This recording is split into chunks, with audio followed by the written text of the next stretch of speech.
Shalom Bapak Ibu yang terkasih dalam Yesus Kristus. Sebelum kita merenungkan firman Tuhan, kita berdoa. Kami bersyukur kepadamu ya Bapa atas hari yang baru. Kami mau merenungkan firman Tuhan. Terangi hati dan pikiran kami Yesus. Di dalam nama Yesus Kristus kami berdoa dan bersyukur. Amin. Sabda Sadik dari 2 Raja-Raja 5 ayat 1-5. Naaman disembuhkan oleh kesaksian gadis kecil. Naaman panglima Raja Aram adalah seorang terpandang di hadapan tuannya dan sangat disayangi. Sebab oleh dia Tuhan telah memberikan kemenangan kepada orang Aram. Tetapi orang itu seorang pahlawan tentara sakit kusta. Orang Aram pernah keluar bergerombolan dan membawa tertawan seorang anak perempuan dari negeri Israel. Ia menjadi pelayan pada istri Naaman.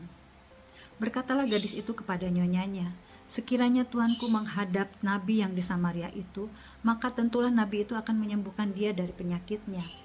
Lalu pergilah Naaman dan memberitahukan kepada tuannya, katanya, "Begini-beginilah dikatakan oleh gadis yang dari negeri Israel itu." Maka jawab Raja Aram, "Baik, pergilah dan aku akan mengirim surat kepada Raja Israel." Lalu pergilah Naaman dan membawa sebagai persembahan 10 talenta perak dan 6.000 shikal emas dan 10 potong pakaian. Naaman adalah seorang panglima besar yang terpandang dari Aram.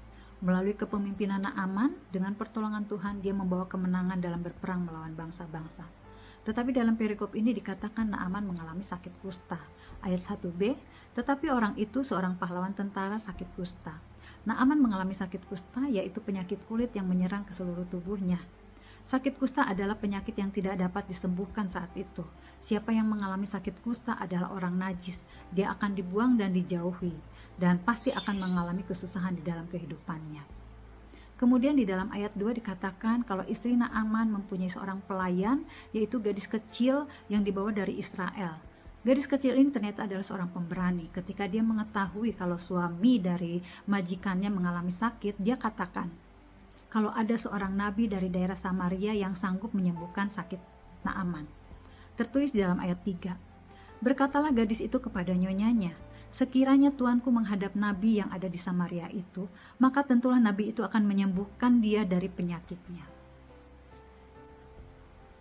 Bapak Ibu yang terkasih, apa yang dikatakan gadis kecil ini, yang mana dia hanyalah seorang pelayan, ternyata didengar oleh majikannya. Naaman kemudian memberitahukan apa yang didengarnya kepada Raja Aram. Dan Raja Aram pun menyetujui apa yang menjadi rencana Naaman untuk menemui nabi yang ada di Samaria itu. Kemudian pergilah Naaman dan pasukannya menemui Nabi Elisa yang ada di Samaria. Nabi ini kemudian menyuruh Naaman untuk mandi 7 kali di sungai Yordan.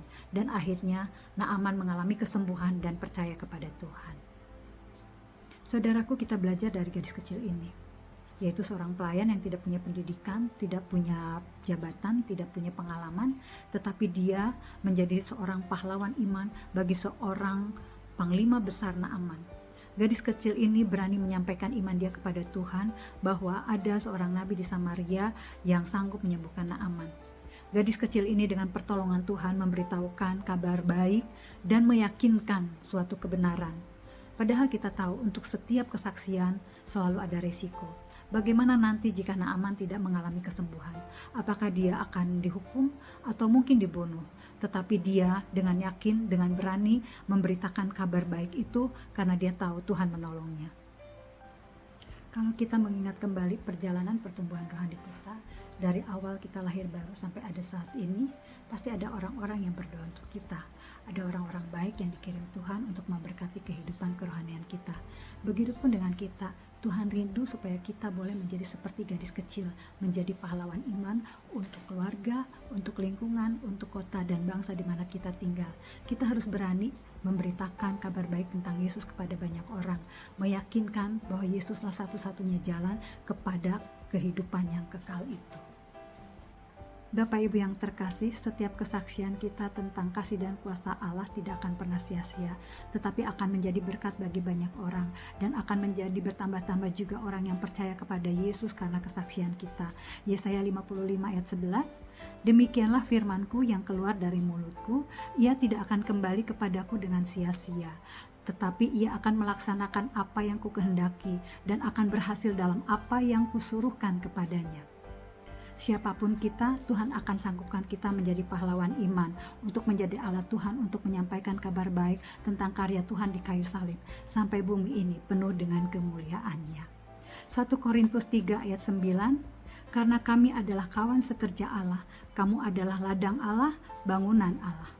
Amin. Tuhan Yesus memberkati.